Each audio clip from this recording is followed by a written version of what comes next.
Hi சொந்தங்களே, எல்லாரும் எப்படி இருக்கீங்க? நல்லா இருக்கீங்களா? எல்லாருமே நல்லா இருப்பீங்கன்னு நினைக்கிறேன். சொந்தங்களே, இன்றைக்கி நம்ம சேனலில் பார்க்க போகிற வீடியோ பதிவு என்னென்னா, எப்பவும் போல் நம்ம பாமன் முத்தண்ணன் மீன் வெட்டுறது தாங்க இன்றைக்கி வீடியோ பதிவில் நம்ம பார்க்க போகிறோம்.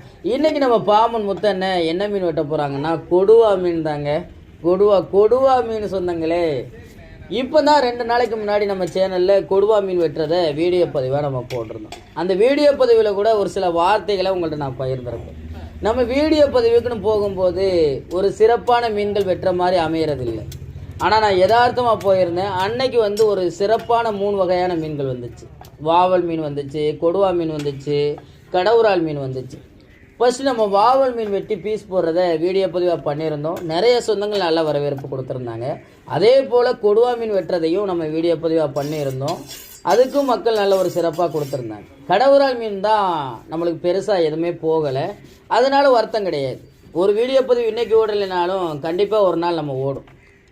இப்போ தான் நம்ம ரீசனாக கொடுவா மீன் வெட்டுறதை வீடியோ பதிவை பண்ணி அந்த கொடுவா மீனை பற்றி நான் ஒரு மீனவனா எனக்கு தெரிஞ்ச ஒரு சில தகவல்களை பகிர்ந்துக்கிட்டேன்.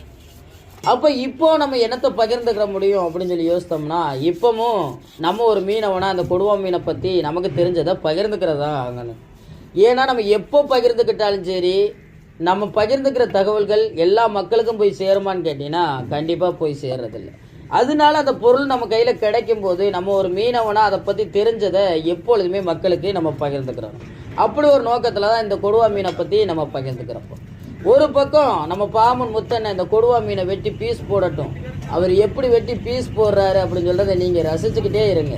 நான் ஒரு மீனவனா இந்த 19 ஆண்டுகளில் கடலுக்கு போய் ஒரு சில மீன்களை பற்றியும் கடத்தொழிலை பற்றியும் கற்றுக்கிட்டதை எப்பொழுதும் நான் உங்களுக்கு பகிர்ந்துக்கிறேன். அதே மாதிரி தான் இந்த கொடுவா மீனை பற்றியும் நான் ஒரு மீனவனா அவங்கள்ட்ட நான் பகிர்ந்துக்கிறேன். கொடுவா மீன் ஒரு சிறப்பான மீன் கூட சொல்லலாம். எந்த அளவுக்கு சிறப்பாக இருக்கும் அப்படின்னு சொல்லி கேட்டிங்கன்னா, கொடுவா மீன்கள் மற்ற மீன்களை மாதிரி அதிகமாக வரக்கூடிய மீன்கள் கிடையாது. ரெகுலராக பார்க்கக்கூடிய மீன்களும் கிடையாது. அதனால தான் கடல்லே ஒரு சிறப்பான மீன் சொல்லி சொல்கிறேன். கரையோரங்களில் தூண்டி போடுறவங்க கூட கொடுவா மீன் பிடிக்க தான் ஆசைப்படுவாங்க. ஏன்னா கொடுவா மீனுடைய விலை ரொம்ப அதிகமாக இருக்கும். அவங்களுக்கு ஒரு கொடுவா மீன் கிடைச்சா கூட அன்னைக்கு அவங்களுக்கு லக்கி தானே. அப்போ இந்த கொடுவா மீன் ஒரு சிறப்பான மீன் தான். ஏன் கடலுக்கு போகக்கூடிய மீனவர்கள் படகுல கொடுவா மீன்கள் வந்தால் கூட அவங்க ரொம்பவே சந்தோஷப்படுவாங்க. ஏன்னா ஒரு பெரிய அளவுக்கு ஒரு கொடுவா மீன் வந்துச்சுன்னா இந்த கொடுவா மீனுடைய விலை கடற்கரையிலே 500 ரூபா 600 ரூபாய்க்கு விலையாக போகும். ஒரு 10 கிலோ சைஸில் கொடுவா மீன் வந்தால் அன்னைக்கு மீனவர்களுக்கு அதிர்ஷ்டம் தானே. அப்போனா இந்த கொடுவா மீன் ஒரு சிறப்பான மீன் தான். எந்த அளவுக்கு இந்த மீன் சிறப்பாக இருக்கும்னா, ஒரு நாளாவது இந்த மீனை வாங்கி நம்ம சமைச்சு சாப்பிடணும் அப்படின்னு சொல்கிற அளவுக்கு உணர்வூட்டக்கூடிய ஒரு மீன் தான் இந்த கொடுவா மீன். அந்த அளவுக்கு இந்த கொடுவா மீனுடைய டேஸ்ட் ரொம்ப ரொம்ப நல்லா இருக்குங்க. நீங்கள்லாம் இந்த கொடுவா மீன்கள் வாங்கி சாப்பிட்ருக்கீங்களா? வாங்கி சாப்பிட்டதுலையே அப்படின்னு சொல்கிறத வீடியோ கீழே கமெண்ட் பண்ணுங்கள். வாங்கி சாப்பிட்டதுலைனா கண்டிப்பாக ஒரு முறையாவது இந்த கொடுவா மீன் வாங்கி சாப்பிட ஆசைப்படுங்க. பெரும்பாலும் பேர் மீன் சாப்பிட ஆசைப்படுறவங்கலாம் இந்த வஞ்சர மீனை மட்டுமே எதிர்பார்த்துக்கிட்டே இருப்பாங்க. வஞ்சர மீனை தாண்டி இந்த கொடுவா மீனுடைய டேஸ்ட் ரொம்ப ரொம்ப நல்லா இருக்குங்க. கண்டிப்பாக ஒரு முறை இந்த கொடுவா மீன்லாம் கிடைச்சா வாங்கி சாப்பிடுங்க. நம்ம புதுசாக ஒன்று வாங்கி சாப்பிட போகிறோம் அப்படின்னு நினச்சா அதோடைய விலையை பார்க்கக்கூடாதுங்க, அதோடைய சுவையை தான் பார்க்கணும். நம்ம சுவையை பார்த்து வாங்கி சாப்பிட்டாதான் அந்த விலையை நம்ம மதிக்க மாட்டோம். விலையை பார்த்தோம்னா கண்டிப்பாக நம்ம சுவையான ஒரு விஷயத்தை வாங்கி சாப்பிட முடியாது. இதில் ஒரு முக்கியமான ஒரு விஷயங்க, கொடுவா மீனுடைய வயிற்று பகுதியில் ஏற்பை ஒன்று இருக்கும். அதை ஒரு சில பேர் தங்க முட்டைன்னு கூட சொல்லுவாங்க. அதை பற்றின ஒரு விளக்கம் இப்போ ரீசனாக அந்த ஏற்பையை வச்சு நான் ஒரு ஷார்ட்ஸ் வீடியோ போட்டிருந்தேன். கண்டிப்பாக நீங்கள் பார்த்துருப்பீங்கன்னு நினைக்கிறேன். அந்த தங்கப்பையை பற்றி ஒரு விளக்கமும் நான் உங்களுக்கு கொடுத்துருப்பேன். அந்த தங்கப்பை ஒரு சில மீன் வகைகளில் இருக்கும். ஒரு சில மீன் வகைகளில் இருந்தாலும் ஒரு 3 வகையான மீன்களில் மட்டும்தான் அந்த பை பயன்படும். ஃபஸ்ட்டு மீனவர்கள் மத்தியில் தங்க மீன் சொல்லக்கூடிய கூரல் மீன் பை தான் அதிகமான விலைகளுக்கு போகும். 2வது தான் கொடுவா மீன், 3வது விலங்கு மீன். இந்த 3 மீனில் இருக்கக்கூடிய ஏற்பை தான் ஒரு அதிர்ஷ்டமான பைன்னு கூட சொல்லலாம். இந்த மீனை தாண்டி இந்த பைகள் மட்டுமே அதிகமான விலைகளுக்கு போகுங்க. அதோடைய காரணம் என்னன்னா அந்த ஏற்பைகள் தான் மனிதனுடைய உடலுக்குள்ள அறுவை சிகிச்சை பண்ணக்கூடிய ஒரு தையல் போடக்கூடிய ஒரு நூலாக இயங்குது. இப்போ நம்ம வெளியில் தையல் போடும்போது கூட நரம்பை தான் பயன்படுத்துவாங்க. அந்த காயங்கள் மாறினதுக்கு அப்புறம் அந்த நரம்பை நம்ம வெட்டி எடுக்க வேண்டியது வரும். நம்ம உடலுக்குள்ளே சர்ஜரி பண்ணி தையல் போட்டதை எப்படி பிரிச்செடுக்க முடியும்? மறுபடியும் அறுவை சிகிச்சை பண்ணியா அந்த நரம்பை வெட்டி எடுக்க முடியும்?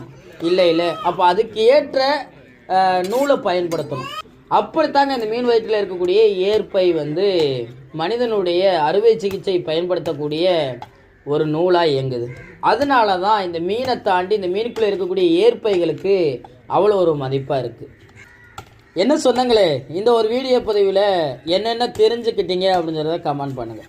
ஏன்னா சொன்ன எனக்கே வந்து என்ன சொன்னேன்னு சொல்கிறது எனக்கே தெரியாதுங்க. என் வாயில் என்ன வருதோ அதை நான் பேசிட்டு போய்கிட்டே இருப்பேன். நம்ம அதில் என்ன பேசணும் அப்படின்னு சொல்கிறது கூட எனக்கு தெரியாது. ஆனால் ஒன்றே ஒன்று எனக்கு தெரியுங்க, நான் எந்த வீடியோ பதிவில் எதை பேச ஆரம்பித்தாலும் அந்த வீடியோ சார்ந்து அதிகமாக பேசுகிறேன்னா இல்லையோ அதில் நிறைய விஷயங்களை உங்களுக்கு தெரியப்படுத்தும். அப்படி தான் இந்த கொடுவா மீன் வெட்டுறதில் கூட ஒரு சில விஷயங்களை உங்களுக்கு தெரியப்படுத்தியிருக்கேன்னு நினைக்கிறேன். இந்த ஒரு வீடியோ பதிவு உங்களுக்கு பிடிச்சிருந்தா லைக் பண்ணுங்கள், மறக்காம நம்ம சேனலை சப்போர்ட் பண்ணி சப்ஸ்கிரைப் பண்ணுங்கள், உங்கள் நண்பர்களுக்கு வீடியோவை ஷேர் பண்ணி உங்களுடைய புல் சப்போர்ட்டை நம்ம சேனலுக்கு கொடுங்க. வேற ஒரு கடல் சார்ந்த தகவல்களாக இருந்தாலும் மீன்கள் சார்ந்த தகவல்களாக இருந்தாலும் இந்த ராமேஸ்வரம் மீனவ லைஃப் ஸ்டைலுக்கு கமெண்ட் பண்ணுங்கள். கண்டிப்பாக உங்களுக்கு நான் தெரியப்படுத்துகிறேன். நன்றி.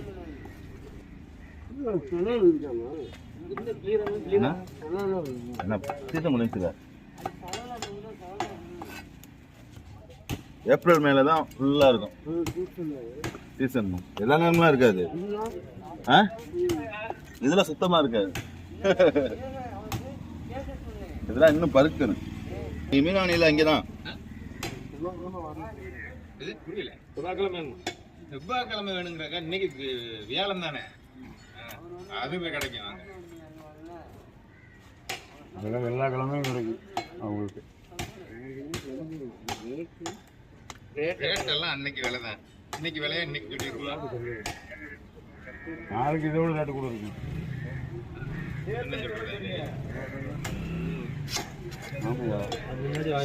தமிழ்நாடுக்காக இல்லதான் ஒன்று போட்டாங்க.